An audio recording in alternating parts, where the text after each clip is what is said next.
Hi, I'm Cassandra Thompson, and I thought stepmothers were supposed to protect their stepchildren, not treat them like invisible obstacles to their inheritance. 3 years ago, Victoria walked into our lives with her perfectly manicured smile and promises of being the mother my 8-year-old sister Riley desperately needed after we lost Dad.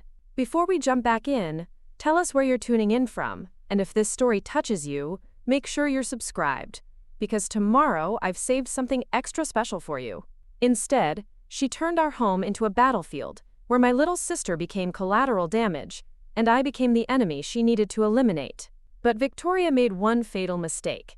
She forgot that love doesn't die with a signature on a death certificate, and some people will move mountains to protect what matters most.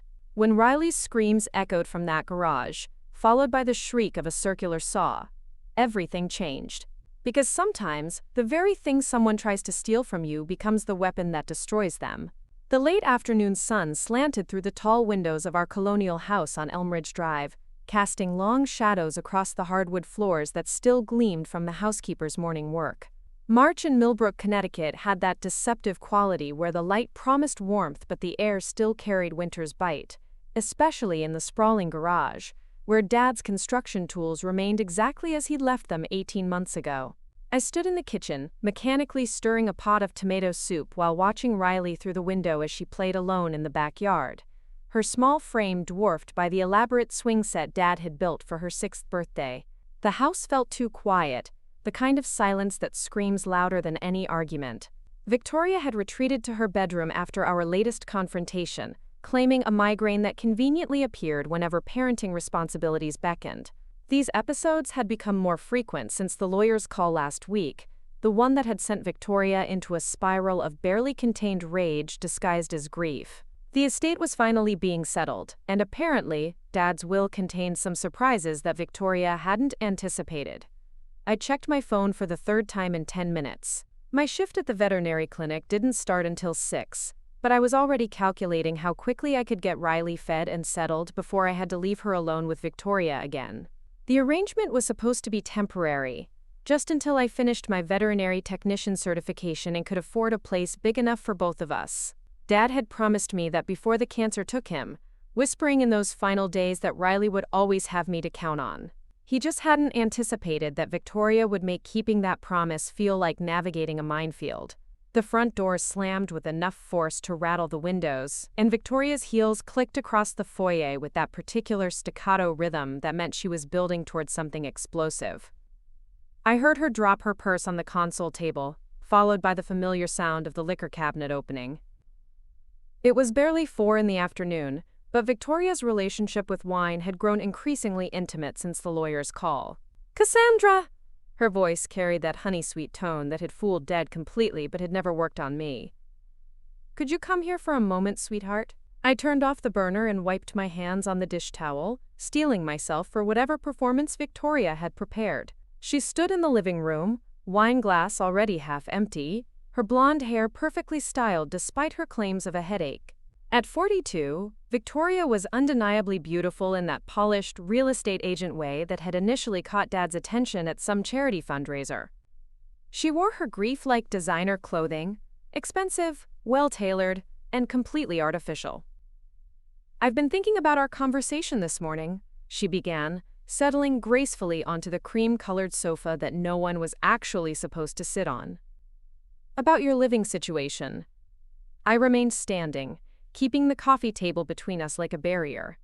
"What about it?" Victoria's smile widened, but it never reached her eyes.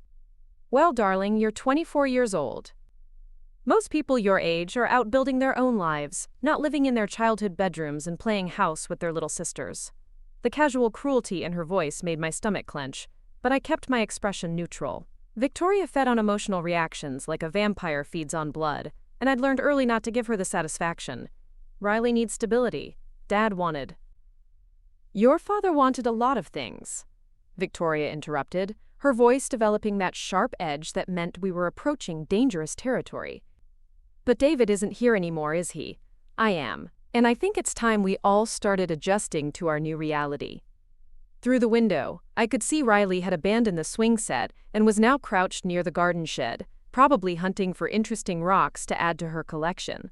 At 8, she had Dad's curiosity and stubborn streak, but she'd grown increasingly quiet since his death, as if she was afraid that speaking too loudly might make more people disappear.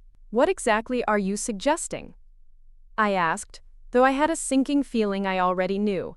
Victoria stood and walked to the mantel, where silver-framed photos of our family created a timeline of happier moments.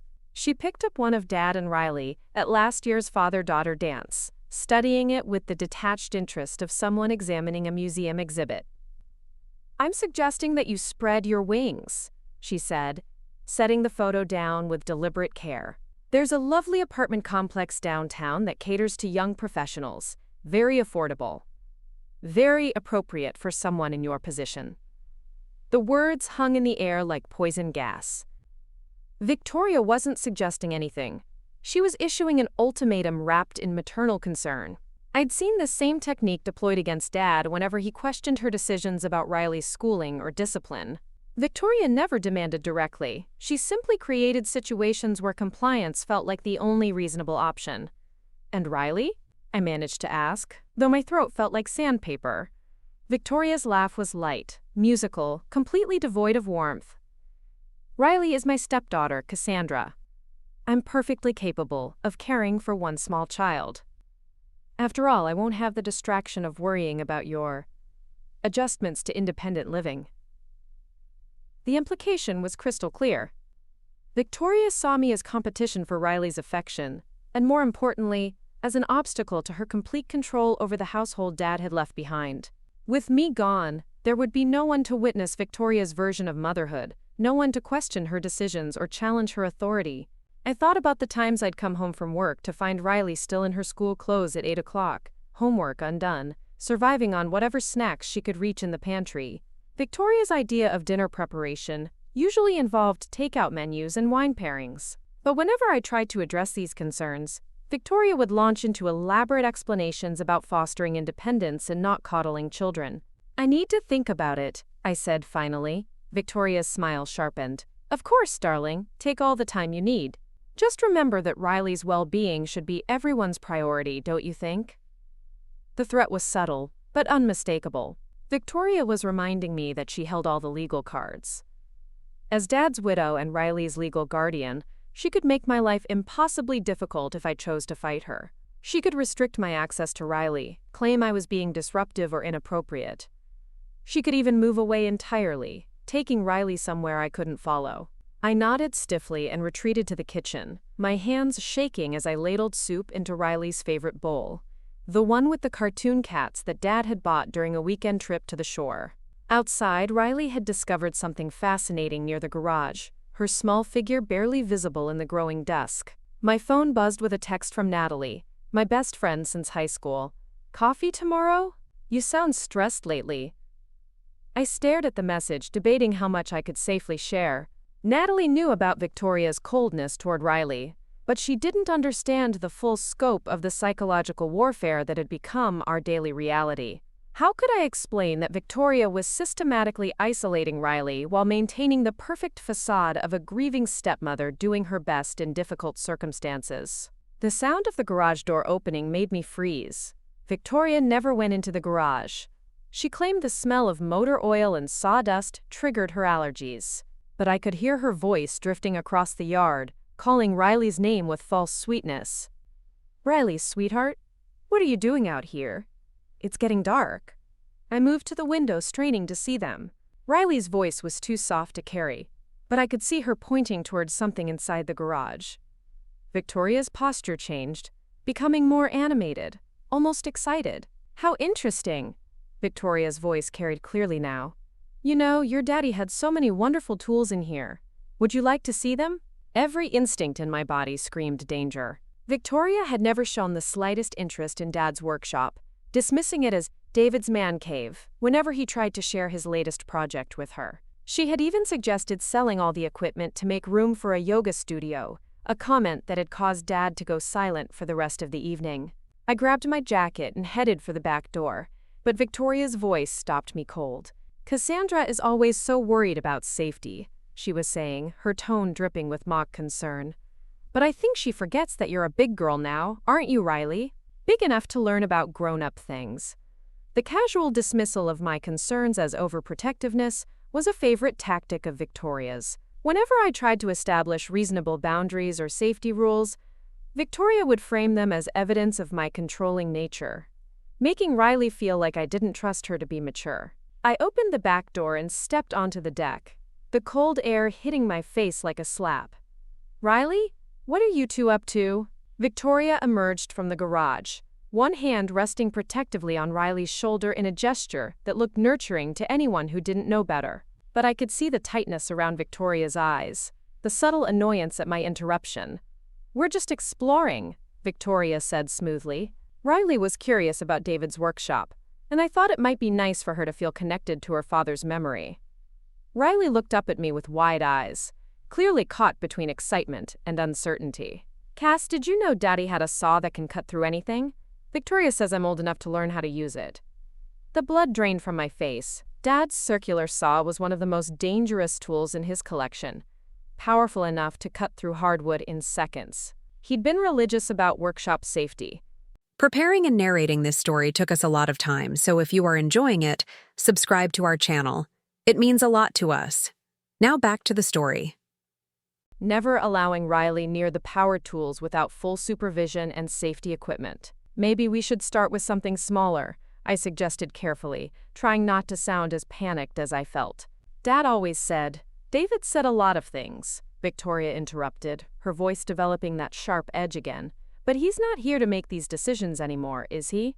Riley's face fell at the harsh reminder of Dad's absence, and I felt my protective instincts surge. Victoria had a talent for weaponizing grief, using Dad's death as both a shield and a sword whenever it served her purposes. "The workshop isn't going anywhere," I said, forcing my voice to remain calm.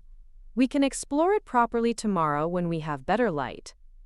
Victoria's smile was pure ice. "I think Riley is capable of deciding what she wants to do, aren't you, sweetheart?" The manipulation was breathtaking in its cruelty. Victoria was putting an 8-year-old in the position of choosing between the adults in her life, knowing that whatever Riley decided would create conflict. If Riley chose to go inside, Victoria would frame it as proof that I was being overprotective. If Riley chose to explore the workshop, Victoria would encourage her to ignore safety concerns as a way of asserting her independence. Riley looked between us, her small face troubled. I want to see Daddy's tools," she said quietly. "But maybe Cass should come too?" Victoria's expression darkened for just a moment before she recovered her composure. "Of course, darling. Family time is always wonderful." We moved toward the garage in an awkward procession, Victoria leading Riley by the hand while I followed close behind, every nerve in my body on high alert. The workshop still smelled like Dad. Sawdust and machine oil mixed with the faint scent of the coffee he used to drink while working on weekend projects. His tools hung in neat rows on pegboard walls, each one carefully maintained and precisely positioned. Riley gravitated immediately toward the workbench where Dad's smaller hand tools were displayed. She picked up a measuring tape, extending it a few inches and letting it snap back with a satisfying click. "This is what Daddy used to measure everything," she said softly. "He let me help sometimes." Victoria moved past us toward the power tools, her heels clicking on the concrete floor. "These are much more interesting," she said, running her manicured fingers along the edge of the table saw. "Your father spent thousands of dollars on this equipment. It seems a shame to let it gather dust." I positioned myself between Victoria and Riley, but Victoria was already lifting the circular saw from its mount on the wall. The tool looked massive in her hands, its sharp blade catching the overhead light. "This is the one you were asking about, isn't it, Riley?" Victoria's voice carried that same honey-sweet tone, but there was something predatory underneath it now. Riley nodded, moving closer despite my attempts to keep her back. "It's so heavy," she whispered, reaching out to touch the blade. "Don't," I said sharply, catching Riley's hand before she could make contact. "The blade is incredibly sharp, even when it's not running." Victoria's laugh was light and dismissive. "Cassandra, you're frightening her. Look how you've made her jump." Riley was indeed startled by my sharp tone, her eyes wide with confusion. Victoria had managed to make my safety concern look like irrational overreaction, painting me as the villain in a situation where I was trying to protect a child from serious injury. Power tools require proper safety equipment, I explained, trying to keep my voice gentle but firm. Dad had special rules about the workshop. Your father's rules, Victoria said, emphasizing the possessive pronoun, were based on Riley being much younger. She's growing up, Cassandra. Perhaps it's time your expectations grew up too. The psychological manipulation was masterful. Victoria was framing my adherence to Dad's safety protocols as evidence that I couldn't accept Riley's natural development, making me look like the one who was holding Riley back from age-appropriate experiences. I just think we should be careful, I said weakly, hating how defensive I sounded. Victoria set the circular saw on the workbench with deliberate care, then knelt down to Riley's eye level. Sweetheart, do you trust me to keep you safe? Riley nodded without hesitation, and something cold settled in my stomach. Victoria was establishing herself as the reasonable adult while painting me as an anxious obstacle to Riley's growth and independence. Then let's try something simple, Victoria continued, reaching for the power cord. We'll just turn it on so you can see how it works. No cutting, just listening to the sound. Victoria, no, I said, stepping forward. That's not. But Victoria had already plugged in the saw and placed Riley's small hands on the handle, covering them with her own. See? Perfectly safe when you know what you're doing. Riley looked up at Victoria with something approaching worship, thrilled to be treated like a grown-up capable of handling serious equipment. I could see the appeal from her perspective. After months of being treated like a fragile doll who might break at any moment, Victoria was offering her the chance to feel powerful and mature. Can I turn it on? Riley asked, her voice bright with excitement. I don't see why not, Victoria replied, her eyes finding mine over Riley's head. As long as certain people don't insist on treating you like a baby. The challenge was unmistakable. Victoria was daring me to intervene, knowing that any objection I raised would be framed as evidence of my controlling nature. She was betting that I wouldn't risk damaging my relationship with Riley by appearing to be the fun-killing adult who couldn't trust her to handle new experiences. But as Riley's finger moved toward the power switch, every safety lesson Dad had ever taught me screamed in protest. Circular saws were incredibly dangerous even for experienced adults. The blades spun at thousands of rotations per minute, capable of causing catastrophic injury in a split second. There was no such thing as perfectly safe when dealing with equipment designed to cut through hardwood. Riley, wait, I said, moving closer. Let's talk about this first. Victoria's expression hardened. Cassandra, you're being ridiculous. I'm right here with her. It's not about supervision, I insisted. It's about the tool itself. Dad never let anyone use the power tools without— Your father is dead, Victoria snapped, her careful composure finally cracking. And I am Riley's guardian now. I decide what's appropriate for her. The words hit Riley like a physical blow. Her small body went rigid, and I saw tears begin to form in her eyes. Victoria had used Dad's death as a weapon again, but this time she'd hurt Riley in the process. I know Daddy's dead, Riley whispered, her voice shaking. I just wanted to see his tools. Victoria immediately shifted back into nurturing mode, pulling Riley into a hug that looked comforting but felt calculated. Oh, sweetheart, I'm sorry. I know you miss him. That's exactly why I thought this would be special, using his tools the way he would have wanted. It was brilliant manipulation. Victoria had turned her own cruelty into evidence of her caring, suggesting that Dad would have wanted Riley to use dangerous equipment without proper safety measures.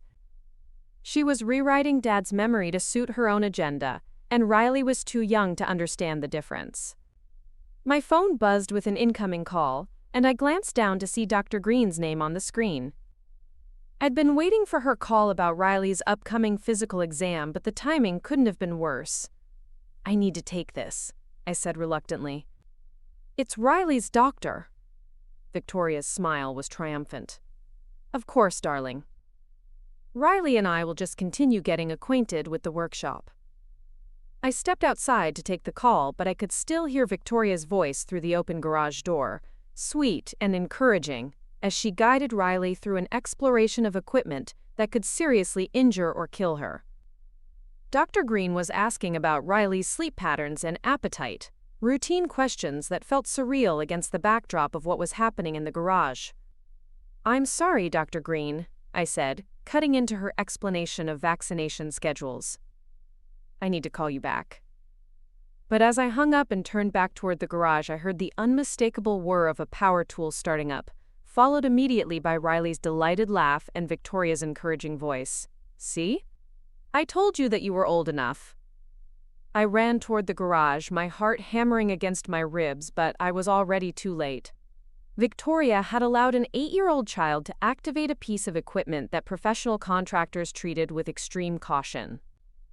As I reached the doorway, I could see Riley holding the circular saw with Victoria's hands covering hers, the blade spinning at full speed just inches from Riley's small body. "Turn it off!" I shouted, but my voice was lost in the roar of the motor. Victoria looked up at me with that same triumphant smile, and in that moment, I realized that this wasn't about Riley's development or independence, or even Victoria's parenting philosophy. This was about power, control, and Victoria's need to prove that she could override every boundary I tried to establish. She was using my little sister as a weapon in a war one hadn't even realized we were fighting. And as the saw blade continued to spin in Riley's inexperienced hands, I understood that Victoria was willing to put Riley in genuine danger, just to prove a point about who was really in charge of our family's future. The next morning arrived with the kind of crisp clarity that makes everything feel unnaturally sharp, as if the world had been scrubbed clean overnight. I hadn't slept more than 20 minutes at a stretch, my mind replaying the image of Riley's small hands wrapped around that circular saw, while Victoria smiled like she was watching a particularly entertaining television show. Every time I closed my eyes, I heard the whir of the blade and Riley's excited laughter mixing into a sound that made my stomach clench with dread. Riley had eventually grown tired of the heavy tool, and Victoria had graciously allowed her to set it down, praising her for being such a brave, grown-up girl. The rest of the evening had passed in a surreal haze of normal activities. Homework at the kitchen table, a bath with too much bubble soap, bedtime stories read in the rocking chair. Dad had painted yellow when we first learned Riley was coming. But underneath the routine comfort, something fundamental had shifted. Victoria had shown me exactly how far she was willing to go to prove her point, and I finally understood that this wasn't about parenting philosophy or household dynamics. This was about complete domination. I stood at the kitchen window, watching the morning light creep across our backyard, illuminating the swing set in the garden shed and the garage where everything had changed. My coffee had gone cold in my hands, but I couldn't bring myself to move. Victoria's bedroom door had remained closed since I'd gotten up at 5:30, which meant she was either genuinely sleeping or strategically avoiding any conversation about yesterday's workshop adventure. My phone buzzed against the marble countertop, displaying a text from Natalie. "Still on for coffee this morning? You were weird yesterday when I called." I had completely forgotten about our planned breakfast meeting, but suddenly the prospect of escaping this house for a few hours felt like a lifeline. I texted back quickly. "Yes, desperately need to talk. Meet at Cornerstone Cafe at 9? Her response came immediately. "Everything okay? You're scaring me a little." I stared at the screen, trying to figure out how to explain that my stepmother was systematically endangering my little sister while maintaining perfect plausible deniability. How could I tell Natalie that Victoria was playing a psychological game where Riley's safety was just another chess piece to be moved around the board? Long story. See you at 9. I typed back. Upstairs, I could hear the familiar sounds of Riley getting ready for school. Water running in the bathroom, drawers opening and closing, the soft thud of her backpack hitting the floor. She would be down for breakfast soon, and Victoria would emerge from her bedroom with perfectly applied makeup and a bright smile, ready to play the role of devoted stepmother getting her family ready for another normal day. I poured out my cold coffee and started a fresh pot, then began assembling Riley's lunch with mechanical precision. Peanut butter and jelly on whole wheat bread, apple slices in a container, string cheese, the chocolate chip granola bar she'd been obsessing over lately. Normal things that felt absurd in the context of everything else that was happening. "Good morning, Cass." Riley's voice was bright and cheerful as she bounded into the kitchen, her dark hair still damp from washing. She wore her favorite purple sweater and the jeans with flowers embroidered on the pockets, looking like any other 8-year-old getting ready for a Wednesday at Millbrook Elementary. "Morning, sunshine," I replied, forcing a smile as I handed her the lunchbox. "Sleep okay?" Riley nodded enthusiastically, bouncing slightly on her toes. "I dreamed about Daddy's workshop. In the dream, I built a whole house with his tools, and he was there helping me measure everything." The innocent joy in her voice made my chest tighten. Riley had no understanding of the danger she'd been placed in yesterday. To her, the workshop adventure had been an exciting glimpse into her father's world, a chance to feel connected to him in a way she hadn't experienced since his death. "That sounds like a wonderful dream," I said carefully. "Dad would have loved building things with you." "Victoria says I can learn to use all of his tools," Riley continued, reaching for the cereal box. "She says I'm old enough now to do grown-up things." There it was. The poison wrapped in encouragement, the way Victoria had framed her reckless endangerment as a gift of trust and maturity. Riley glowed with pride at being considered old enough for serious responsibilities, completely unaware that those responsibilities could seriously injure or kill her. "Power tools are very dangerous, Riley," I said gently. "Even for adults. That's why Dad had so many safety rules." Riley's expression clouded slightly. "But Victoria says Dad's rules were for when I was little. I'm bigger now." The psychological manipulation was already taking hold. Victoria had planted the seed that safety concerns were just evidence of people treating Riley like a baby, making her eager to prove her maturity by taking unnecessary risks. It was brilliant and horrifying in equal measure. Before I could respond, Victoria glided into the kitchen like a vision of maternal perfection. She wore a cream-colored silk blouse and tailored black pants, her blonde hair styled in soft waves that caught the morning light. Her makeup was flawless, her smile warm and genuine-looking. "Good morning, darling," she said, dropping a kiss on top of Riley's head. "Did you tell Cassandra about your dream?" "I told her about building the house with Daddy," Riley replied, spooning cereal into her mouth. Victoria's smile widened as she looked at me. "Isn't that sweet? Children process grief in such beautiful ways." The implication was clear. Victoria was positioning herself as the adult who understood Riley's emotional needs, while I was just the sister who worried too much about physical safety.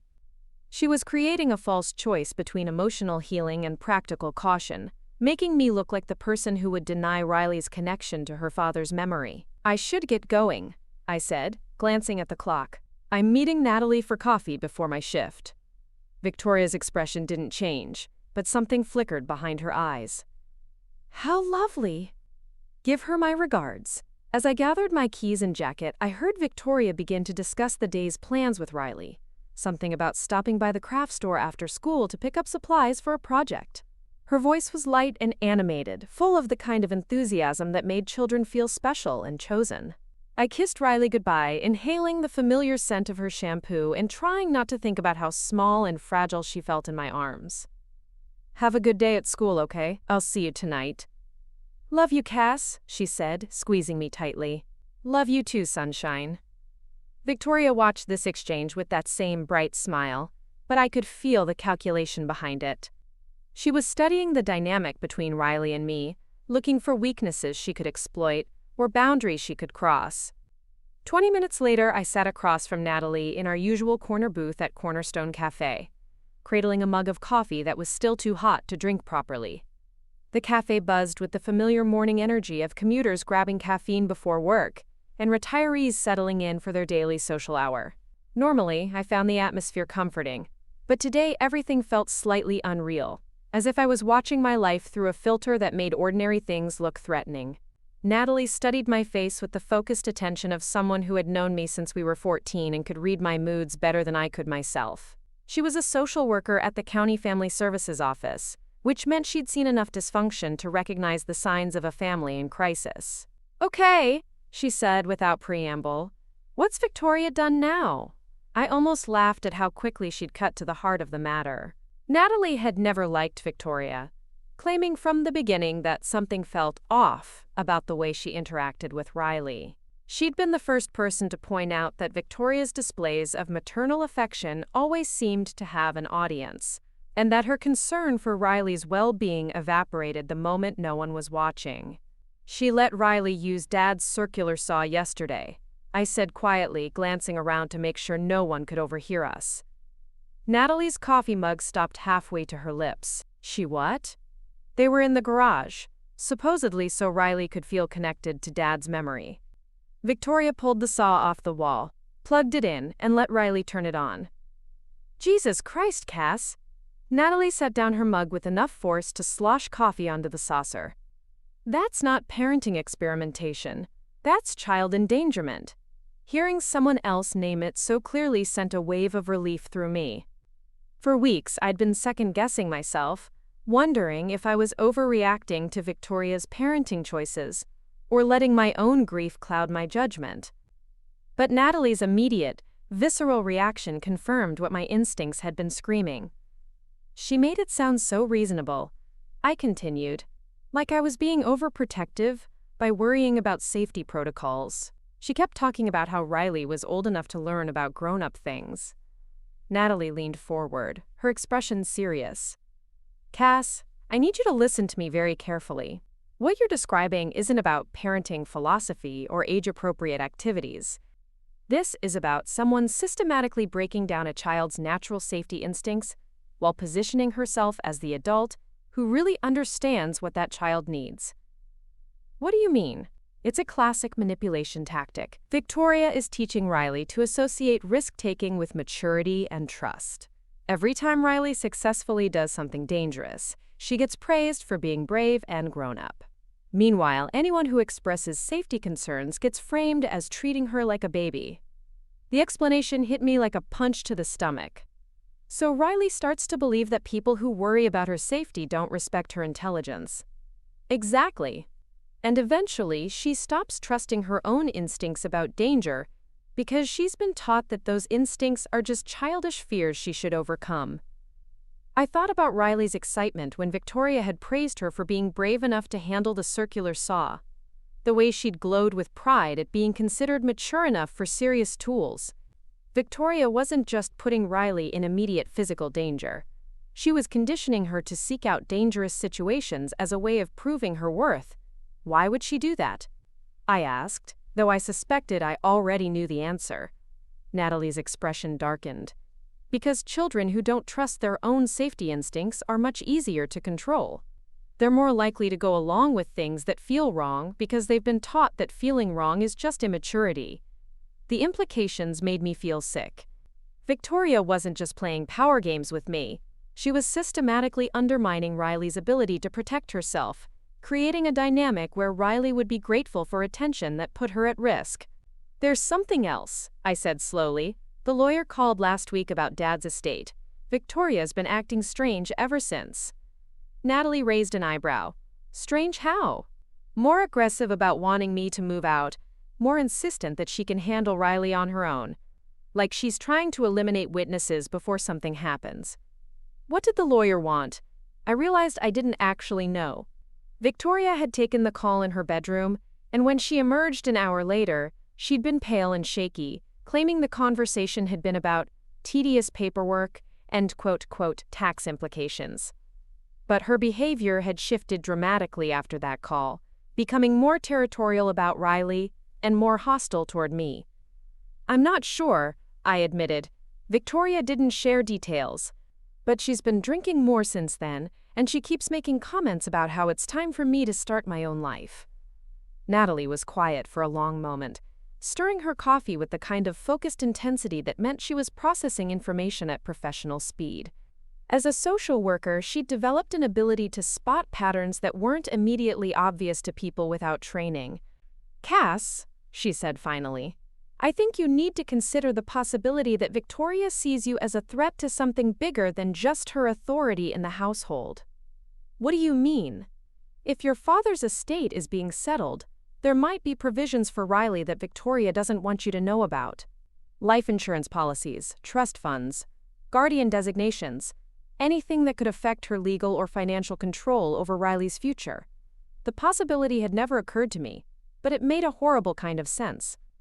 Dad had been meticulous about financial planning, especially after his cancer diagnosis. He'd spent months updating insurance policies and legal documents, often working with lawyers late into the evening while Victoria claimed headaches and retreated to the bedroom. You think she's trying to get rid of me before I find out what Dad actually wanted for Riley? I think Victoria is acting like someone who's afraid of being exposed, Natalie said carefully. And people who are afraid of being exposed sometimes do increasingly desperate things to maintain control. I thought about the circular saw incident with new understanding. Maybe it hadn't been about proving Victoria's authority or undermining my relationship with Riley. Maybe it had been about establishing a pattern of Riley having accidents while under Victoria's care. Accidents that could be explained away as tragic misfortunes rather than deliberate neglect. What should I do? I asked, feeling overwhelmed by the scope of what we were discussing. Natalie reached across the table and squeezed my hand. First, you need to find out what's actually in your father's will. If Victoria is hiding something, you have a right to know what it is. How do I do that? Start with the lawyer who called last week. Estate documents are usually filed with the probate court, which means they're public record. You can request copies directly. And then? Natalie's expression was grim. Then we figure out how to protect Riley from someone who's willing to put her in danger to get what she wants. I spent the rest of our conversation taking notes on Natalie's advice, writing down the names of lawyers who specialized in family law and the phone numbers for various child protection services. By the time I left the cafe, I had a concrete plan of action, but I also had a much clearer understanding of how dangerous the situation had become. The morning had turned gray and windy, with the kind of sky that promised rain before evening. I drove slowly through downtown Millbrook, passing the familiar landmarks of my childhood, the library where Dad had taken me for Saturday story time, the park where he'd taught me to ride a bike, the ice cream shop where we'd celebrated every good report card. Everything looked exactly the same, but I felt like I was seeing it all through different eyes. My first stop was the law office of Whitman and Associates, the firm that had called Victoria about the estate settlement. The building was an elegant colonial structure on Main Street, with brass nameplate and window boxes full of autumn flowers. Inside, the receptionist was a middle-aged woman with kind eyes and the sort of competent demeanor that suggested she'd been fielding difficult questions for decades. "I'd like to speak with someone about my father's estate," I said, trying to project more confidence than I felt. "David Thompson. He passed away 18 months ago." The receptionist's expression softened. "I'm so sorry for your loss. Mr. Whitman handled your father's affairs personally. Let me see if he's available." 5 minutes later, I found myself sitting across from Gregory Whitman, a distinguished man in his 60s who radiated the kind of calm authority that came from years of navigating family crises. His office was lined with law books and family photos, creating an atmosphere that felt both professional and reassuring. "Miss Thompson," he said, settling into his chair. "I've been hoping to hear from you. There are some matters regarding your father's estate that require your attention." My heart started beating faster. "What kind of matters?" Mr. Whitman opened a thick file folder and pulled out several official-looking documents. "Your father made some very specific provisions for your sister's care and your own future. I attempted to discuss these with Mrs. Thompson last week, but she seemed reluctant to involve you in the conversation." "What kind of provisions?" "Perhaps it would be easier if I read directly from the will," Mr. Whitman suggested, putting on a pair of reading glasses.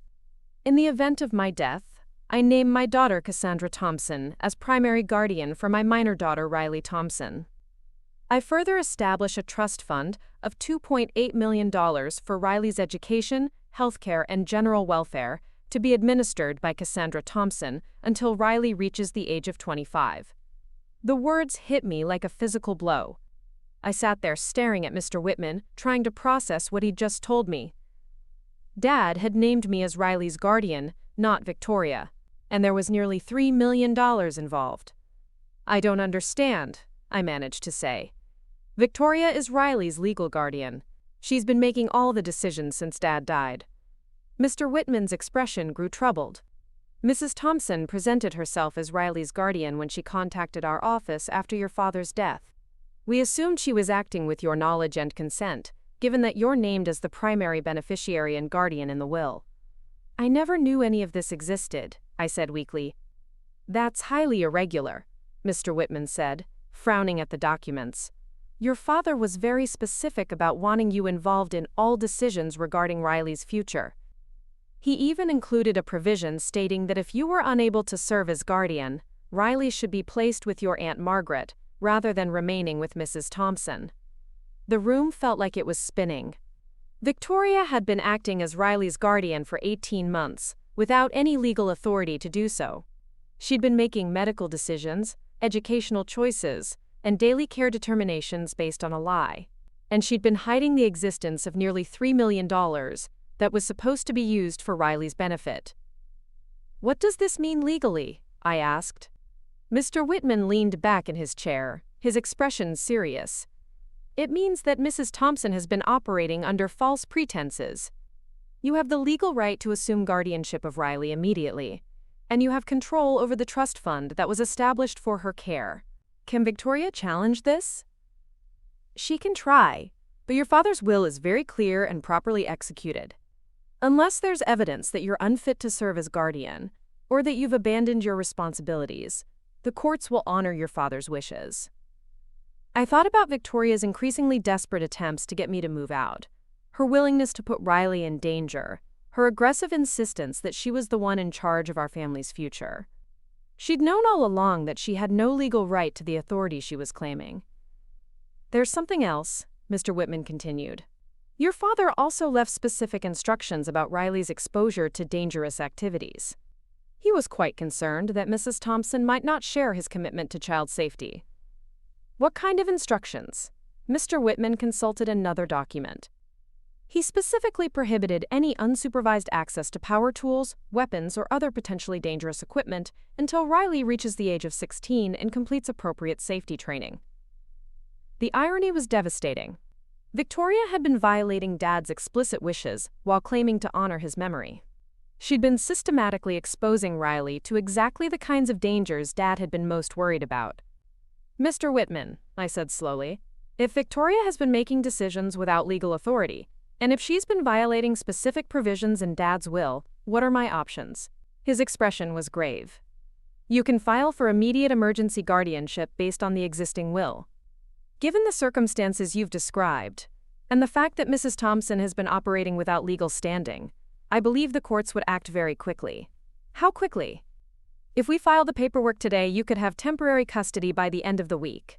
I sat there for a moment, overwhelmed by the magnitude of what I was learning. For 18 months, I'd been living in Victoria's house, following her rules, accepting her authority over Riley's life. I'd been made to feel like a guest who should be grateful for tolerance, when in reality, I was the person Dad had chosen to protect and provide for Riley. I want to file the paperwork, I said finally. Mr. Whitman nodded approvingly. I think that's the right decision. Your father trusted you with the most important thing in his life, and it's time to honor that trust. As he began preparing the necessary documents, I felt something shift inside me. The fear and uncertainty that had been eating away at me for months was transforming into something harder and more focused. Victoria had been playing a game where she held all the cards, but she'd made one crucial mistake. She'd forgotten that the truth has a way of surfacing, no matter how deeply it's buried. By the time I left Mr. Whitman's office, the sky had opened up and rain was falling in steady sheets across downtown Millbrook. I sat in my car for several minutes, letting the sound of water against the windshield wash over me while I processed everything I'd learned. Victoria wasn't just a difficult stepmother with questionable judgment. She was someone who had built an elaborate deception around her authority over Riley's life, someone who had been willing to hide nearly $3 million and ignore explicit safety provisions in order to maintain control. And when I'd started questioning her decisions, she'd escalated to putting Riley in genuine physical danger rather than risk having her lies exposed. My phone buzzed with a text message, and I glanced down to see Victoria's name on the screen. Running errands with Riley after school. Don't wait up for dinner. We'll grab something while we're out. The casual tone felt sinister now that I understood what was really happening. Victoria was taking Riley somewhere I couldn't follow, somewhere I couldn't monitor their activities or intervene if something went wrong, and she was doing it on the same day that Mr. Whitman had tried to contact me about the guardianship provisions she'd been hiding. I started the car and pulled out into traffic, my mind racing through possibilities. Victoria knew I'd been asking questions about the estate. She'd seen me leave for coffee with Natalie, and she'd probably figured out that I was starting to investigate the legal situation. Taking Riley away from the house eliminated any chance that I might confront her directly or demand answers about Dad's will. But Victoria had made another crucial mistake. She'd underestimated how far I was willing to go to protect Riley, and she'd forgotten that some battles are won not through manipulation or intimidation, but through the simple act of refusing to surrender what matters most. As I drove through the rain-soaked streets of Millbrook, I felt a sense of clarity settling over me like armor. Victoria had been fighting a war where she thought she controlled all the weapons, but she'd overlooked the most powerful one of all, the truth about what Dad had actually wanted for Riley's future. And tomorrow that truth was going to change everything. The rain had stopped by the time I pulled into the driveway at Elm Ridge Drive, but the clouds remained heavy and threatening, casting everything in that strange gray light that makes familiar places look foreign. Victoria's Mercedes was gone, which meant she was still out with Riley doing whatever mysterious errands required keeping an 8-year-old away from home, until well past dinner time. I sat in my car for a moment, staring at the house that had never really been mine, planning my next moves with the methodical precision of a surgeon preparing for a complex operation. The emergency guardianship papers were safely tucked in my purse, along with Mr. Whitman's business card and a copy of Dad's will that Victoria had never wanted me to see. 24 hours ago, I'd been living as a reluctant guest in what I thought was Victoria's domain. Now I understood that this house, this life, this entire situation had been built on a foundation of lies so elaborate that even I was impressed by the scope of Victoria's deception. Inside, the silence felt different than it had that morning. Instead of oppressive and threatening, it felt expectant, as if the house itself was holding its breath while I prepared to reclaim what had always belonged to Riley and me. I moved through the rooms with new eyes, noticing details that had never seemed significant before. The family photos that Victoria had gradually replaced with images that didn't include me. The way she'd rearranged Dad's study to eliminate traces of his presence. The subtle redecorating that had transformed our home into something that reflected Victoria's taste rather than our family's history. I climbed the stairs to Victoria's bedroom, my heart hammering against my ribs despite my intellectual certainty that I had every legal right to be there. The room smelled like her expensive perfume and the lavender sachets she kept in her drawers, creating an atmosphere of careful elegance that felt calculated rather than natural. Her antique desk sat in the corner by the window, its surface arranged with the kind of meticulous precision that suggested she spent considerable time there managing affairs I'd never been allowed to know about. The desk drawers were locked, but I remembered Dad keeping a spare key in the small ceramic dish on top of the bookshelf. Victoria probably had no idea it existed, since Dad had shown it to me years ago during one of his explanations about emergency preparedness and backup plans. The key fit perfectly, and the drawers slid open to reveal an organized collection of documents that made my blood run cold. Bank statements showing deposits of Riley's Social Security survivor benefits into accounts I'd never seen before. Insurance claim forms for medical treatments Riley had never received. Bills for private services that had supposedly been provided for Riley's care. All paid from the trust fund that Victoria wasn't supposed to have access to. She'd been systematically looting the money Dad had set aside for Riley's future, creating false expenses and fictional services, while living like a wealthy widow on funds that weren't legally hers. But the most damning evidence was a series of emails between Victoria and someone named Marcus Hartwell, who appeared to be her brother. The correspondence detailed their plan to have me declared an unfit guardian based on manufactured evidence of instability and irresponsible behavior. They'd been plotting to have Riley removed from my care permanently, clearing the way for Victoria to maintain complete control over the trust fund until Riley turned 25. One email in particular made my hands shake as I read it. The circular saw incident was perfect. If Cassandra tries to challenge my authority, I can claim she was the one who endangered Riley by leaving her unsupervised with dangerous equipment. Marcus, we're so close to having everything we need. Just keep documenting her erratic behavior, and we'll have enough to convince any judge that she's unstable. The breath left my body in a rush as I understood the full scope of what Victoria had been orchestrating. The workshop incident hadn't been about proving a point or undermining my authority. It had been about creating evidence that could be used against me in court. Victoria had been planning to frame me for child endangerment while positioning herself as the responsible adult who'd tried to protect Riley from my reckless supervision. I photographed every document with my phone, my hands steadier than they had any right to be given the magnitude of what I was discovering. Victoria had underestimated me in every possible way. She'd assumed I would never investigate the legal situation, never question her authority, never think to look for evidence of her deception. She'd been so focused on maintaining her facade that she'd left a paper trail that would destroy her in any courtroom. My phone buzzed with an incoming call from Natalie, and I answered without taking my eyes off the documents spread across Victoria's desk. "How did it go with the lawyer?" she asked without preamble. "Better than I could have imagined," I said, my voice steadier than I felt. "And worse. Victoria's been lying about everything, Nat. Dad named me as Riley's guardian, not her. There's almost $3 million in a trust fund that she's been stealing from. And she's been planning to frame me for child endangerment." The silence on the other end of the line stretched long enough that I wondered if the call had dropped. "Cass," Natalie said finally, her voice tight with professional concern. "Where are you right now?" "Victoria's bedroom, going through her desk. She took Riley somewhere after school, and I'm trying to figure out what she's planning next." "You need to get out of there immediately," Natalie said sharply. "If Victoria comes home and finds you going through her private papers, she could claim you're the one who's acting unstable. But I have legal authority." "Not until the emergency guardianship is approved by a judge," Natalie interrupted. "Right now you're still just the stepsister who's been living in Victoria's house. If she calls the police and claims you're behaving erratically, it could undermine everything you're trying to accomplish." The logic was frustrating but undeniable. I quickly finished photographing the most damaging documents, then carefully returned everything to its original position. Victoria's organizational system was so precise that even the slightest disturbance would be noticeable, but I'd managed to work without disturbing the careful arrangement. As I locked the desk drawers and replaced the key in its hiding spot, I heard the distant sound of a car door slamming in the driveway. My heart lurched into my throat as I realized Victoria and Riley had returned while I was still in the bedroom. I had maybe 30 seconds to get downstairs and create a plausible explanation for being in the house alone.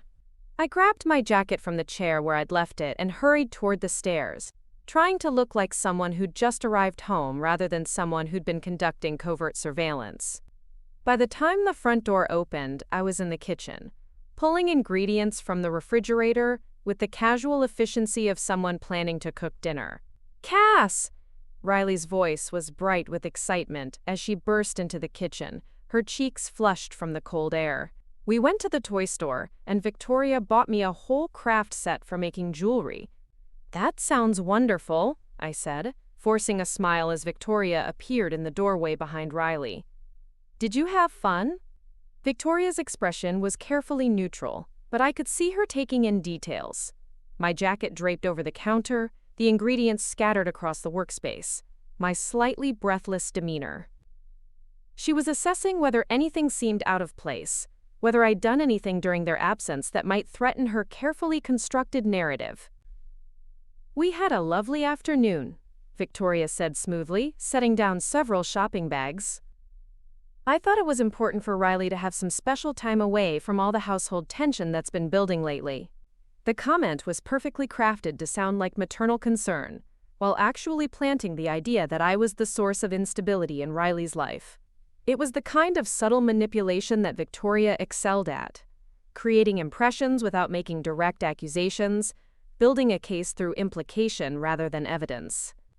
"I'm making spaghetti for dinner," I announced, trying to project normalcy while my mind raced through the implications of everything I'd discovered.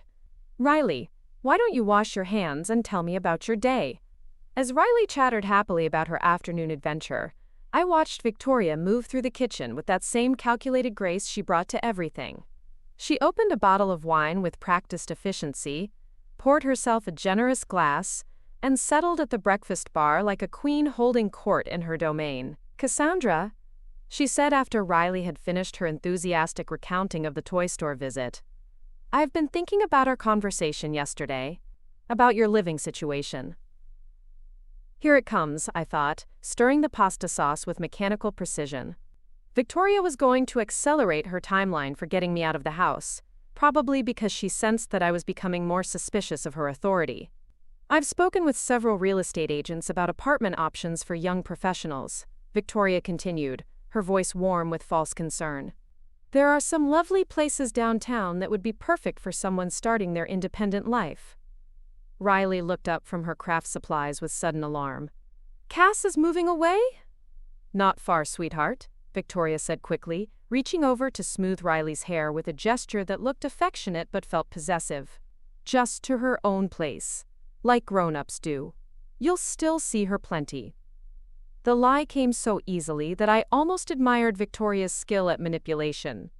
She was reassuring Riley while simultaneously establishing the expectation that my presence in Riley's daily life was going to become much more limited. And she was doing it in front of Riley, knowing that I couldn't contradict her without appearing to be the adult who was causing disruption and uncertainty. "Actually," I said carefully, "I've been reconsidering my plans. I think I'd like to stay here a while longer, if that's okay." Victoria's smile never wavered, but something sharp flickered behind her eyes. "Of course, darling. Though I do think it's important for young people to spread their wings eventually." "Oh, I agree completely," I replied, matching her tone of sweet reasonableness. "But families should stick together during difficult times, don't you think?" The words were innocuous enough, but Victoria understood the challenge underneath them. I was signaling that I wasn't going to be pushed out easily, that I was prepared to fight for my place in Riley's life. And, more importantly, I was doing it in front of Riley, establishing my commitment to staying involved in her future. We finished dinner in an atmosphere of careful politeness, each of us playing our assigned roles, while monitoring the others for signs of weakness or deception.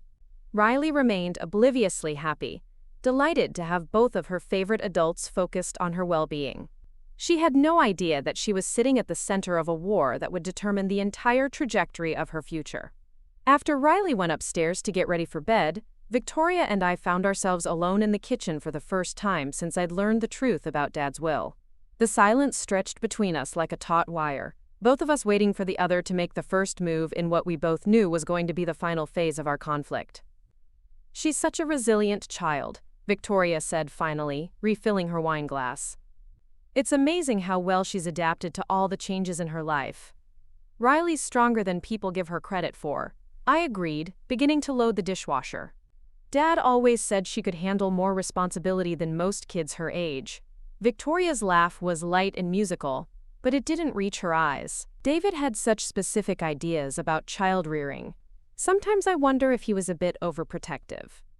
There it was, the opening shot in what I knew was going to be Victoria's campaign to undermine Dad's judgment and, by extension, the provisions he'd made in his will. She was testing the waters, seeing if I would defend Dad's parenting philosophy or if I might be persuaded to see his safety concerns as unnecessary restrictions. "I think Dad's rules kept Riley safe," I said simply. "And I think he knew what was best for her future." Victoria nodded thoughtfully, swirling the wine in her glass. "Of course. Though sometimes I think grief can make us cling too tightly to the past, when what children really need is the freedom to grow and explore." The psychological manipulation was masterful. Victoria was suggesting that my loyalty to Dad's wishes was actually harmful to Riley's development, that I was holding Riley back from age-appropriate experiences because I couldn't accept that Dad was gone. She was reframing my protective instincts as emotional dysfunction, laying the groundwork for arguments she planned to make in court. "Speaking of growing and exploring," I said, keeping my voice casual, "I've been thinking about Riley's future. College funds, medical needs, that sort of thing." Victoria's hand tightened almost imperceptibly on her wine glass. "What about them?" "I just want to make sure Dad's wishes are being honored. That Riley has everything she needs for a secure future." "Riley's future is very secure," Victoria said carefully. "I've been managing her affairs very responsibly." I'm sure you have, I replied. I'd love to see the paperwork sometime, just to understand how everything works. The request hung in the air between us like a grenade with the pin pulled. Victoria knew I was asking for access to information she'd been hiding, and I knew she couldn't provide it without revealing the scope of her deception. We'd reached the moment where subtle maneuvering was going to give way to open warfare. I think that's really more of a legal matter, Victoria said finally. Best left to the professionals who understand these complicated financial arrangements. You're probably right, I agreed. Maybe I should speak with Dad's lawyer directly. Get a better understanding of how the estate is structured. Victoria's composure cracked just enough for me to see the panic underneath. I don't think that's necessary, Cassandra. These matters are quite complex, and frankly, they don't really concern you directly. Don't they? I asked, genuine curiosity in my voice. I always assumed Dad would have made provisions for both Riley and me. We were his daughters, after all. You're his daughter, Victoria corrected sharply. Riley is my stepdaughter, and I'm her legal guardian. David's primary concern was ensuring that I could provide for her properly. The lie came so smoothly that I almost believed Victoria had convinced herself it was true. She'd been telling this story for so long that she'd forgotten it was fabricated, built on forged documents and deliberately hidden information. That makes sense, I said agreeably. I'm sure you have all the documentation to prove your guardianship status. Victoria's smile was brittle now, the cracks in her facade becoming more visible with each exchange. Of course I do. Though I hardly think this is an appropriate conversation to have in front of Riley. As if summoned by her name, Riley appeared in the kitchen doorway wearing her pajamas and clutching the stuffed elephant Dad had given her for her 7th birthday. I'm ready for stories, she announced, looking expectantly between Victoria and me. I'll be right up, sweetheart, I said, grateful for the interruption.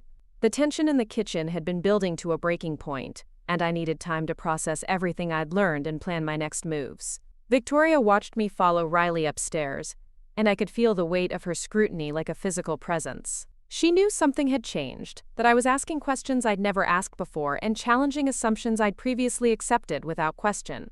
But she didn't yet understand how much I'd learned or how prepared I was for the battle that was coming. Riley's bedtime routine was a comforting anchor of normalcy in an evening that had been fraught with hidden meanings and carefully veiled threats. We read 2 chapters of her current favorite book, talked about her plans for the upcoming weekend, and reviewed her spelling words for Friday's test. But underneath the familiar rhythms, I found myself studying her face with new intensity, trying to memorize every detail in case Victoria tried to take her away before the legal situation could be resolved. Cass? Riley said as I tucked the covers around her small frame. Are you really going to move to your own apartment? The question cut straight to my heart. Riley had been listening more carefully to the adults' conversation than we'd realized, and she was smart enough to understand that something significant was happening in her world. I'm not going anywhere, Sunshine, I said firmly. I promise you that. But Victoria says a lot of things. I interrupted gently, but I want you to remember something very important. No matter what happens, no matter what anyone tells you, I will always be here for you. Just like Dad wanted. Riley nodded solemnly, her dark eyes reflecting a wisdom that no 8-year-old should have to develop. I miss Daddy, she whispered. I miss him too, I replied, smoothing her hair back from her forehead. But he left very clear instructions about how to take care of you, and I'm going to follow those instructions exactly. After Riley fell asleep, I sat in the hallway outside her room for several minutes, listening to the sounds of Victoria moving around downstairs. The dishwasher was running, wine bottles were being returned to their storage places, and eventually I heard the familiar click of Victoria's heels on the hardwood stairs. She paused when she saw me sitting in the hallway, her expression unreadable in the dim light. Everything all right? She asked with false concern. Just making sure Riley's settled, I replied. She had some questions about the living arrangements. Victoria's smile was sharp as a blade. Children adapt so much better when the adults in their lives present a united front. Uncertainty can be very damaging to their sense of security. The threat was unmistakable. Victoria was warning me that any attempt to challenge her authority would be framed as harmful to Riley's emotional well-being. She was preparing to paint me as the disruptive force that was causing instability in Riley's life. "I couldn't agree more," I said, standing up slowly. "Consistency and truth are so important for children." We stood there for a moment, facing each other in the hallway that connected our bedrooms, both of us understanding that we'd moved past the point of polite coexistence. Tomorrow, one of us was going to make a move that would irrevocably change the balance of power in this household. Victoria was the first to break eye contact, retreating to her bedroom with a quiet, "Good night, Cassandra," that sounded more like a dismissal than a pleasantry. I waited until I heard her door close before pulling out my phone and scrolling through the photos I'd taken of the documents on her desk.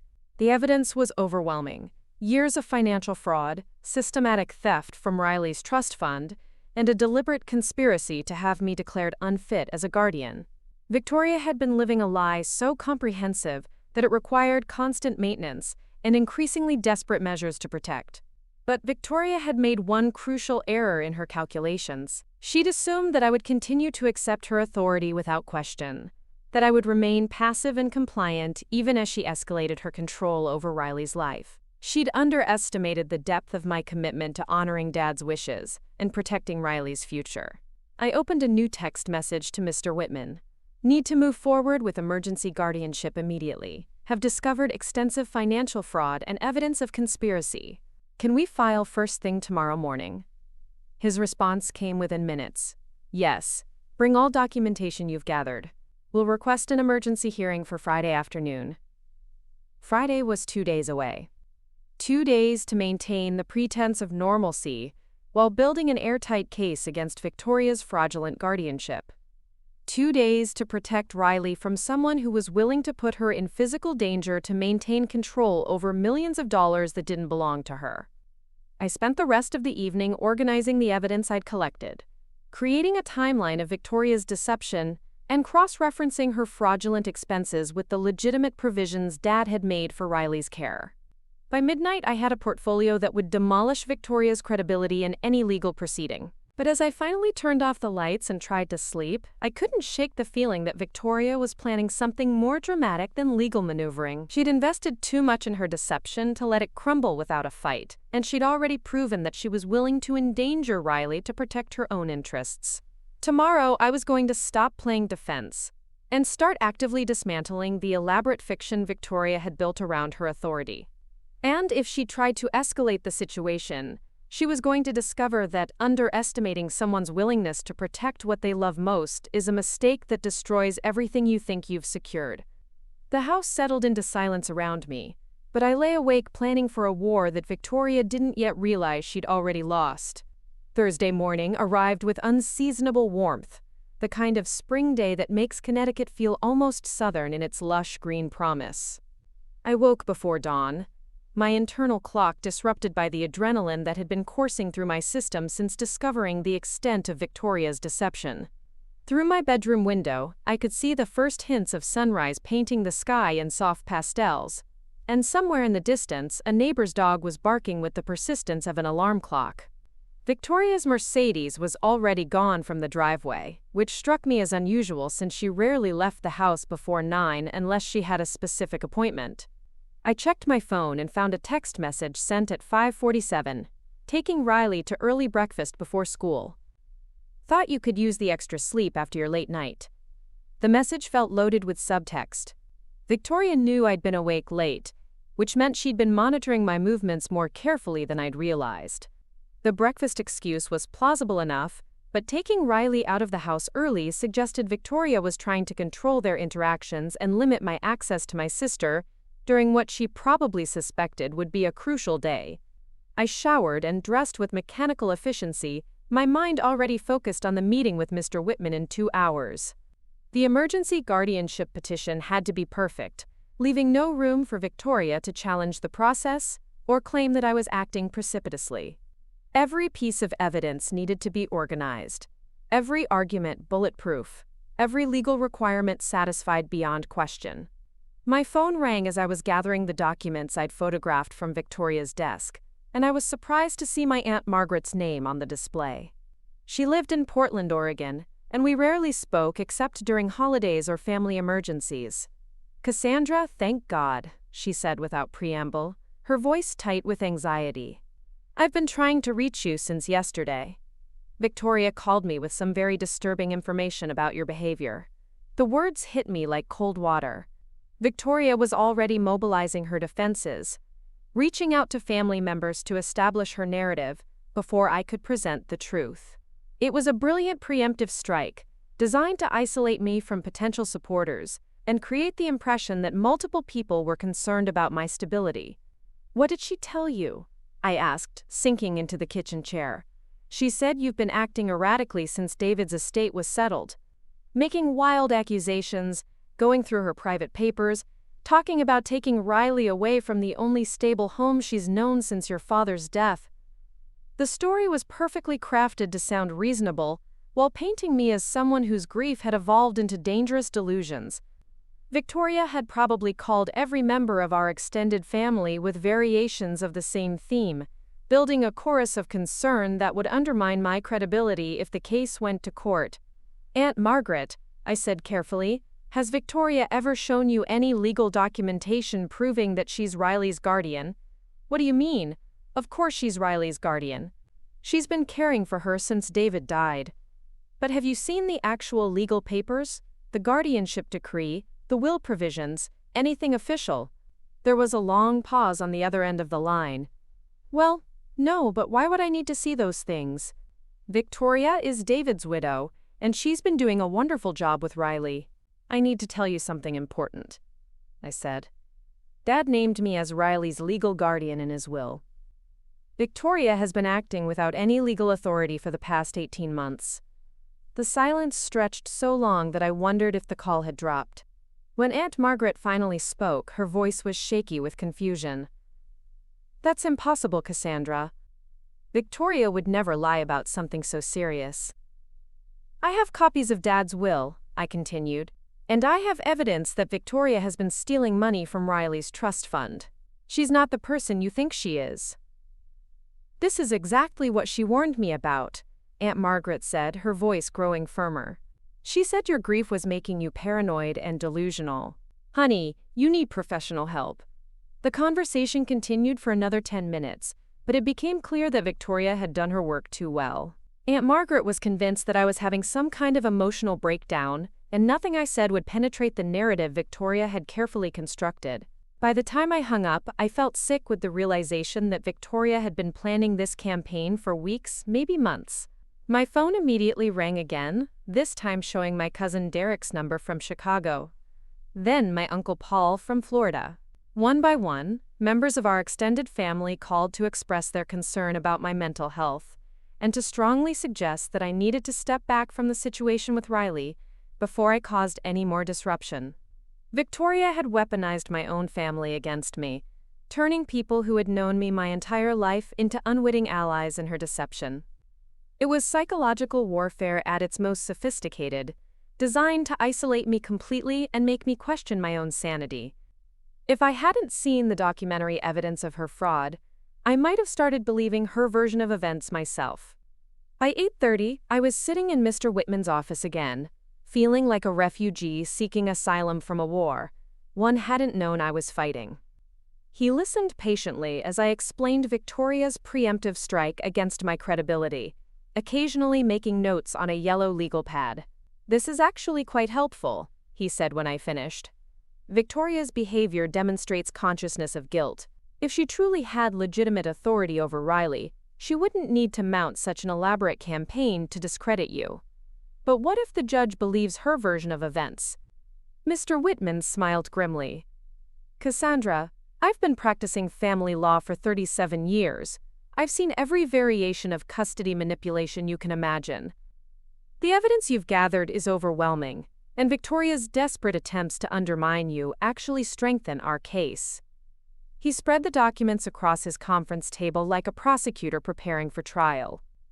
Bank statements showing fraudulent transactions, emails detailing the conspiracy to have me declared unfit, medical bills for treatments Riley had never received, all cross-referenced with the clear provisions of Dad's will. We're not just asking for emergency guardianship, Mr. Whitman explained. We're going to request that the court investigate Victoria for fraud, theft, and conspiracy. By the time this case is resolved, she'll be lucky if she's not facing criminal charges." The scope of what we were about to unleash made my head spin. This wasn't just about getting Riley back, it was about completely destroying the elaborate fiction Victoria had built around her entire life since marrying Dad. "What about Riley?" I asked. "How do we protect her from the fallout?" "The court will appoint a guardian ad litem to represent Riley's interests during the proceedings. And if our emergency petition is successful, she'll be removed from Victoria's care immediately." At 10:15, we filed the paperwork at Millbrook County Family Court, requesting an emergency hearing for that afternoon rather than waiting until Friday. The clerk reviewed our documentation with the kind of professional efficiency that suggested she'd seen similar cases before, though probably not with quite so much evidence of systematic fraud. "Judge Morrison can see you at 2 o'clock, she informed us. The respondent will be notified immediately, which meant Victoria would know within the hour that her carefully constructed world was about to collapse. I wondered how she would react when the court summons arrived, whether she would finally abandon her facade of maternal concern and reveal the calculating predator underneath. I spent the rest of the morning at Natalie's apartment, trying to stay calm while my phone continued to ring with calls from family members who had been recruited to Victoria's cause. Natalie made endless cups of coffee and listened as I processed the magnitude of what was happening. "You know she's going to fight dirty," Natalie warned. "People like Victoria don't surrender easily." "I'm counting on it," I replied. "Every desperate move she makes just provides more evidence of what she's really been doing." At 1:30, I returned to Mr. Whitman's office to prepare for the hearing. He'd arranged for a court reporter and had contacted Child Protective Services to have a social worker standing by in case the judge ordered Riley's immediate removal from Victoria's care. "Are you ready for this?" he asked as we gathered our materials. I thought about Riley sitting in some classroom at Millbrook Elementary, completely unaware that her entire life was about to change. I thought about Dad's voice in those final weeks, making me promise to always protect Riley no matter what obstacles I faced. I thought about Victoria's smug confidence that she could manipulate and deceive her way through any challenge. "I've been ready for 18 months, I said. I just didn't know it until now. The family court building was an imposing brick structure downtown, designed to project authority and permanence. Inside, the hallways buzzed with the quiet tension of families in crisis, lawyers conferring in urgent whispers, children waiting on benches with the hollow-eyed confusion of people whose lives were being decided by strangers.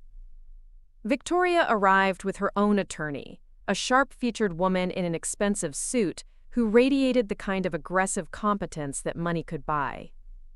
Victoria herself looked impeccable as always, her blonde hair perfectly styled, her makeup flawless, her demeanor projecting calm confidence despite the circumstances.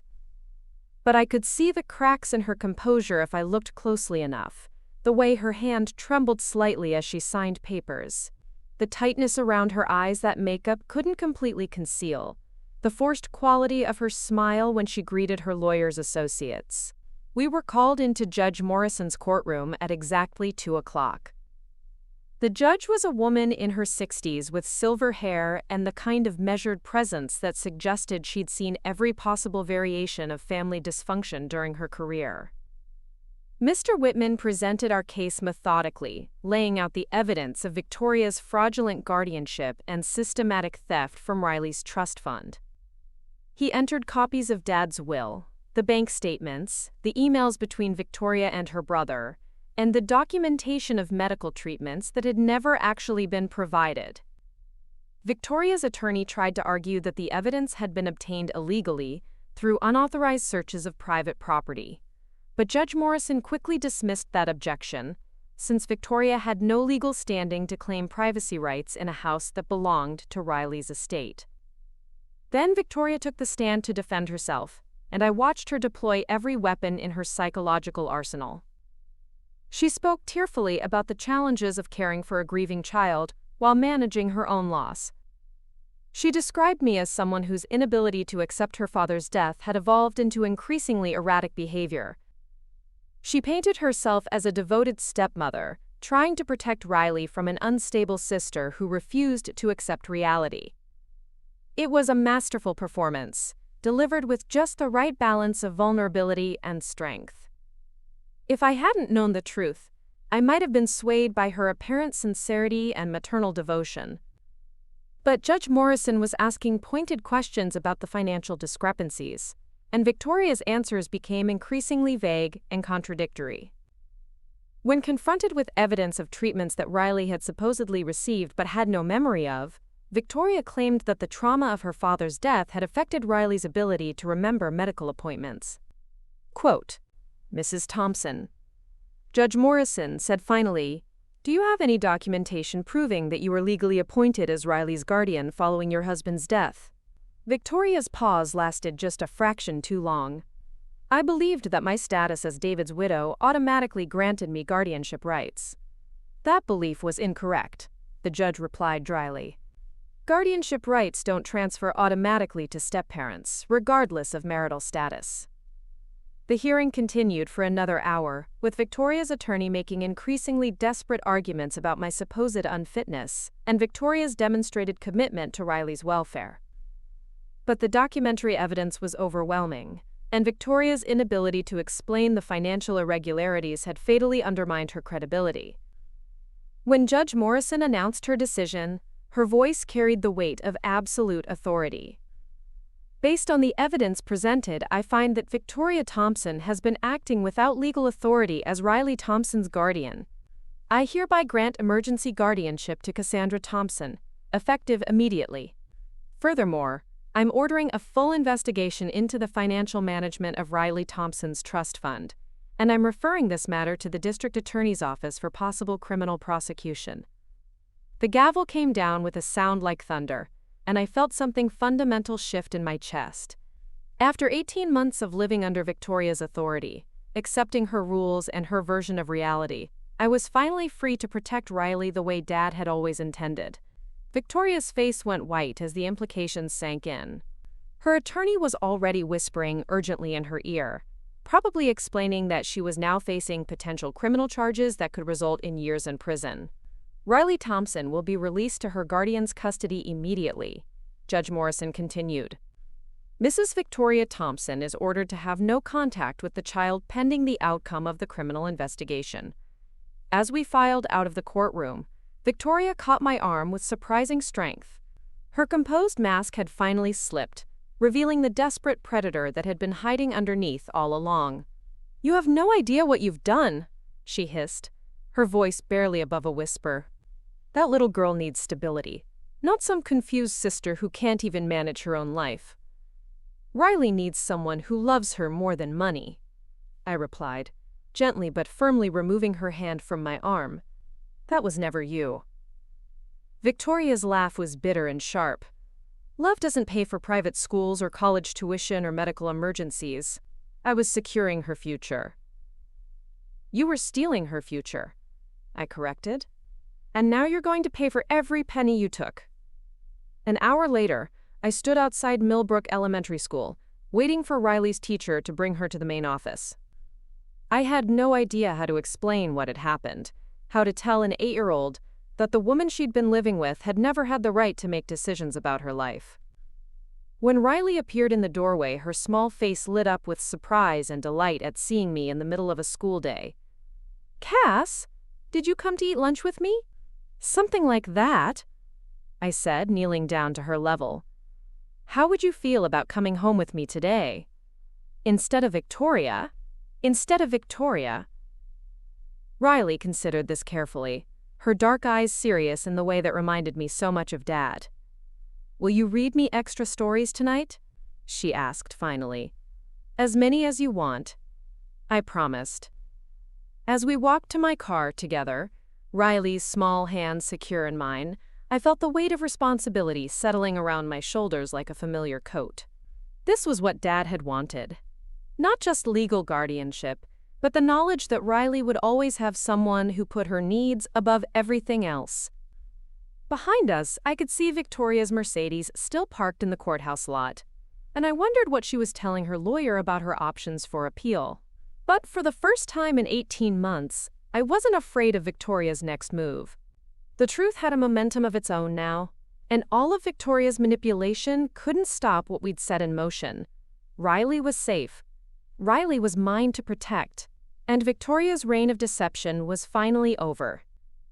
6 weeks later, I stood in the doorway of what had once been Victoria's bedroom, watching Riley carefully arrange her new art supplies on the desk that Victoria had used to orchestrate 18 months of elaborate deception. The room had been completely transformed, painted in the soft yellow that Riley had chosen after much deliberation between that and purple. Sunlight streamed through windows that were no longer dressed in Victoria's heavy silk curtains, replaced instead with cheerful cotton panels that Riley could open and close herself. The house felt different now that it belonged to us again. Not just legally, though the paperwork confirming my guardianship and the resolution of the estate had been filed weeks ago. It felt lighter somehow, as if Victoria's departure had lifted a weight I hadn't even realized was pressing down on everything. The air moved more freely, sounds carried differently, and even familiar spaces seemed more spacious without the constant undercurrent of tension that had defined our daily existence.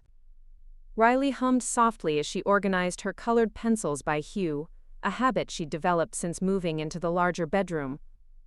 She'd been surprisingly resilient throughout the transition, asking direct questions about why Victoria had left, and accepting my careful explanations with the practical wisdom that children sometimes display in crisis situations. The child psychologist Dr. Green had recommended said Riley was processing the changes remarkably well, though she would continue regular sessions for the foreseeable future. "Cass," Riley called without looking up from her artistic arrangement. "Do you think Daddy would like my new room?" The question caught me off guard, as Riley's references to Dad often did. She'd been talking about him more frequently since Victoria's departure, as if having the freedom to express her memories had unlocked something that had been carefully suppressed. "I think he would love everything about it," I replied honestly, "especially that you got to choose how to decorate it yourself." Riley nodded with satisfaction. "Victoria never let me pick anything." She said I had childish taste. The casual revelation hit me harder than it should have. Even now, weeks after Victoria's legal defeat, I was still discovering the small ways she had undermined Riley's confidence and autonomy. The bedroom redecoration project had revealed that Riley had strong opinions about her environment, but she'd been conditioned to believe that her preferences were somehow inadequate or inappropriate. "Your taste is perfect," I said firmly. "This room looks exactly like it should." My phone buzzed with a text from Mr. Whitman, and I glanced down to read his message. DA's office reached plea agreement with Victoria. 3 years suspended sentence, full restitution of funds, permanent restraining order. Case closed. The news should have felt more satisfying than it did. Victoria would avoid prison time in exchange for returning every penny she'd stolen from Riley's trust fund, plus penalties and interest. She'd also agreed to a permanent no-contact order, meaning she could never attempt to contact Riley again without facing immediate arrest. It was a complete victory by any objective measure, but I found myself feeling oddly empty, rather than triumphant. Perhaps it was because the legal resolution couldn't undo the damage Victoria had already caused. Riley would grow up knowing that someone she'd trusted had been willing to endanger her for money. She'd have to process the reality that the woman who'd claimed to love her had been systematically stealing from her future. No court judgment could repair that particular betrayal. "What's that about?" Riley asked, noticing my phone. "Just some boring legal stuff," I replied, slipping the phone back into my pocket. "Nothing important." Riley accepted this explanation with the trusting ease that still amazed me. After 18 months of living under Victoria's manipulation, where every interaction had hidden meanings and ulterior motives, Riley's straightforward honesty felt revolutionary. She asked for what she needed, expressed her preferences clearly, and trusted that the adults in her life would act in her best interests.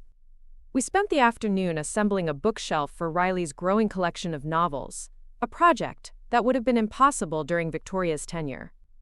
She'd claimed that power tools were too dangerous for children to be around, even when operated by adults. But Dad's workshop had been designed for safety, and Riley proved to be an excellent assistant, carefully sorting screws and holding pieces steady while I worked with the electric drill. "This is fun," Riley announced as we attached the final shelf bracket. "I like building things." "You're good at it too," I observed. "You have Daddy's steady hands." Riley beamed at the comparison. "Do you think I could learn to use the real tools someday?" "When you're older and after proper safety training," I promised. Dad always said that good craftsmanship comes from patience and preparation. The workshop had become a place of healing rather than terror since Victoria's departure. I'd spent several evenings going through Dad's tools, cleaning and organizing them according to his meticulous system. Riley often joined me, asking questions about different implements and listening to stories about the projects Dad had completed over the years. As we carried Riley's books upstairs to stock the new shelves, I reflected on how much our relationship had evolved. Without Victoria's constant interference and manipulation, Riley and I had been able to develop the natural sibling bond that Dad had always envisioned. She came to me with scraped knees and homework questions, shared her excitement about school projects, and trusted me with her worries about everything from upcoming tests to whether her best friend really liked her. More importantly, Riley was rediscovering her own voice. She'd started expressing preferences about everything from breakfast cereals to weekend activities, as if Victoria's departure had given her permission to be a whole person rather than a carefully managed persona. She laughed more loudly, argued when she disagreed with my decisions, and asked for what she wanted without the elaborate justifications Victoria had trained her to provide. That evening, as we settled into our routine of homework review and dinner preparation, I found myself studying Riley's face for signs of lasting damage from Victoria's psychological manipulation. Dr. Patricia Green had warned me that children who'd been subjected to sustained emotional manipulation sometimes developed trust issues or difficulty forming secure attachments. But Riley seemed to be thriving in an environment where her needs and feelings were consistently prioritized. She'd gained weight since Victoria left, having discovered that she could ask for second helpings without being made to feel greedy. Her sleep had improved dramatically once she no longer feared that expressing nightmares or anxiety would be dismissed as attention-seeking behavior. "Cass," Riley said as she spread her math homework across the kitchen table, "I'm really glad Victoria's gone."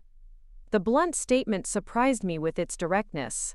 Riley rarely spoke about Victoria directly, usually referring to her departure in neutral terms that suggested she was protecting herself from complicated emotions. "Can you tell me why?" I asked carefully. Riley considered the question with the serious attention she brought to most adult conversations. She made everything feel scary, even when nothing bad was happening, like she was always waiting for me to do something wrong. The observation was devastatingly accurate. Victoria had created an atmosphere of constant low-level threat, where normal childhood behaviors were framed as potential problems that required correction. Riley had been walking on eggshells for so long that she'd forgotten what it felt like to simply exist without fear of judgment. "You never have to worry about that again," I assured her. "It's okay to make mistakes, and it's okay to be exactly who you are." Riley nodded seriously, then returned her attention to her math problems with the focused concentration that suggested the conversation was closed for now. But I could see the relief in her posture, the way she settled more comfortably into her chair once she'd articulated something that had been weighing on her mind. Later that evening, after Riley had finished her homework and we'd shared dinner and stories, I found myself walking through the house with new appreciation for what we'd reclaimed. The living room no longer felt like a museum where children weren't welcome. The kitchen had become a place for experimentation and mess-making rather than sterile meal preparation. Even the hallways seemed more welcoming without Victoria's presence monitoring every movement. I paused in Dad's study, which I'd been slowly reorganizing to reflect both his memory and our current needs. The mahogany desk, where he'd spent countless hours managing the business and planning for our future, now held Riley's art projects alongside important documents. His bookshelves displayed a mixture of his construction manuals and Riley's favorite novels, creating a visual representation of how our lives were blending together. On the desk, I'd placed the photograph that had been hidden away in Victoria's room throughout her tenure. A picture of Dad, Riley, and me at last year's county fair, all three of us grinning with the uncomplicated joy of people who understood they belonged together. Victoria had systematically removed similar photos from the common areas, replacing them with images that either excluded me entirely or depicted Riley as a solemn, well-behaved child rather than the spirited, curious person she actually was. The financial restoration had been completed the week before, with every penny Victoria had stolen being returned to Riley's trust fund along with substantial penalties. The account now contained over $3.4 million, more than enough to ensure Riley's security through college and well into her adult life. More importantly, the fund was now managed by an independent trustee who would provide regular reports and could never access the money for personal use. But beyond the financial security, Riley had something far more valuable: the knowledge that she was genuinely loved and protected by someone who put her interests above everything else. The trust fund represented Dad's love in tangible form, but my daily commitment to her well-being represented the continuation of that love into an uncertain future. My phone rang as I was preparing to turn off the lights and head upstairs, and I was surprised to see Natalie's name on the display. "How are things settling?" she asked without preamble. "Better than I dared hope," I replied honestly. "Riley's thriving, the legal situation is completely resolved, and I finally feel like we can plan for the future without looking over our shoulders." "And you? How are you processing everything that happened?" The question was more complex than it appeared. I'd been so focused on Riley's adjustment and the practical aspects of assuming full guardianship that I hadn't fully processed my own emotional response to Victoria's betrayal and the systematic deception she'd maintained. "I think I'm still angry," I admitted. "Not just about what she did to me, but about what she stole from Riley. Those 18 months should have been about healing and building security after losing Dad. Instead, Riley was learning that the adults in her life couldn't be trusted to protect her." "But you changed that," Natalie pointed out. "You figured out what was happening and you fought back. Riley's going to remember that you didn't let Victoria get away with it." "I hope so. Sometimes I wonder if I should have realized what was happening sooner." "Cass, you were grieving too. And Victoria was incredibly sophisticated in her manipulation. Even trained professionals might have missed the signs initially." The conversation continued for another 20 minutes, covering everything from Riley's adjustment to the practical challenges of managing a large trust fund. By the time I hung up, I felt more settled about the path forward and more confident in my ability to provide Riley with the stability she deserved. Upstairs, I checked on Riley one final time before settling into my own bed.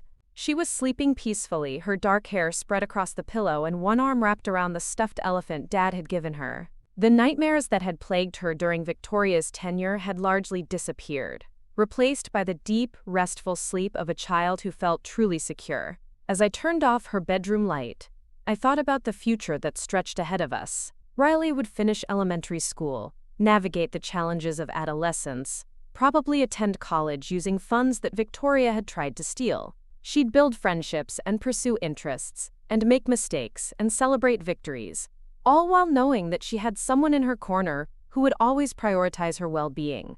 More immediately, we had summer vacation to plan. Riley had expressed interest in a science camp offered by the local community college, and I'd already submitted her application. We'd also talked about taking a trip to visit Aunt Margaret in Oregon, partly to repair family relationships that Victoria's manipulation had damaged, and partly to give Riley a chance to explore new places. But beyond specific plans and activities, we had something infinitely more valuable: the freedom to discover who we were as a family without external manipulation or hidden agendas. Riley could develop her own interests and opinions without fear that they would be dismissed or redirected. I could make decisions based on what was actually best for her, rather than what would appease someone else's agenda. The house settled into nighttime quiet around us, but it was a peaceful silence, rather than the oppressive stillness that had characterized Victoria's presence. This was the sound of safety, of people who belonged together sharing space without fear or pretense. In my own room, I opened the drawer where I kept Dad's final letter, the one Mr. Whitman had given me, along with the will documents. I'd read it dozens of times since Victoria's departure, But tonight I felt ready to understand it in a new way. Cassandra, it began in Dad's careful handwriting. If you're reading this, it means I'm gone, and you're facing the responsibility I always knew you could handle. Riley is the best of both her mother and me, but she's going to need someone who loves her unconditionally to help her discover who she's meant to become. I trust you to be that person, no matter what obstacles you face. The letter continued for several paragraphs, outlining Dad's hopes for Riley's future and his confidence in my ability to protect and guide her. But the final paragraph had always been the most meaningful. Remember that love isn't just feeling, it's action. It's choosing someone's well-being over your own comfort, their future over your present convenience, their truth over easier lies. You've been practicing that kind of love your whole life, and now Riley needs you to make it your priority. I folded the letter carefully and returned it to the drawer, then turned off the bedside lamp and settled into bed. Through my window, I could see the lights of downtown Millbrook twinkling in the distance, a reminder that we were part of a larger community that had ultimately supported our fight for justice. Tomorrow would bring new challenges and opportunities. Riley had a field trip to the Science Museum, which meant packing lunch and signing permission forms, and making sure she had proper clothes for a day of exploration. There would be dinner to plan and homework to review, and bedtime stories to read. The ordinary rhythm of family life that Victoria had tried to disrupt and control. But tonight, as I drifted toward sleep in a house that finally felt like home, I thought about Dad's vision for our future. He'd seen past his own mortality to imagine Riley growing up secure and loved, supported by resources he'd carefully accumulated and protected by someone who would never compromise her well-being for personal gain. Victoria had tried to steal that future, but she'd underestimated the power of genuine love and the determination of someone fighting to protect what mattered most. She'd built her deception on the assumption that people would choose convenience over truth, that family members would accept comfortable lies rather than face difficult realities. But love doesn't accept comfortable lies. Love demands truth, fights for justice, and refuses to surrender what's most precious. Love transforms ordinary people into fierce protectors and turns everyday choices into acts of heroism. As sleep finally claimed me, I felt Dad's presence like a benediction, his pride and gratitude radiating through the darkness. We'd honored his trust, protected his most precious gift, and created the foundation for Riley to build whatever future she chose. Victoria was gone, her deception exposed and her power destroyed. Riley was safe, loved, and free to become whoever she was meant to be. And I was no longer the uncertain young woman who'd accepted someone else's version of reality without question. I was Riley's guardian, her protector, her biggest advocate. I was the person Dad had trusted with his daughter's future, and I'd proven worthy of that trust in ways I'd never imagined possible. The story Victoria had tried to write for our family was finished, discredited, and discarded. Now we were free to write our own story, one built on truth, love, and the unshakable foundation of people who choose each other every single day. Some battles end with surrender, others with negotiated truces. But the best battles end with transformation, with people discovering strength they didn't know they possessed, and love they didn't know they could feel. This was that kind of victory, the kind that doesn't just defeat an enemy but creates something beautiful in the aftermath. Riley was asleep down the hall, dreaming whatever dreams come to children who know they're truly safe. The trust fund that would secure her future sat safely managed by people who could never betray that responsibility. And I was exactly where Dad had always known I belonged, standing guard over what mattered most, ready for whatever came next. Up next, you've got 2 more standout stories right on your screen. If this one hit the mark, you won't want to pass these up. Just click and check them out.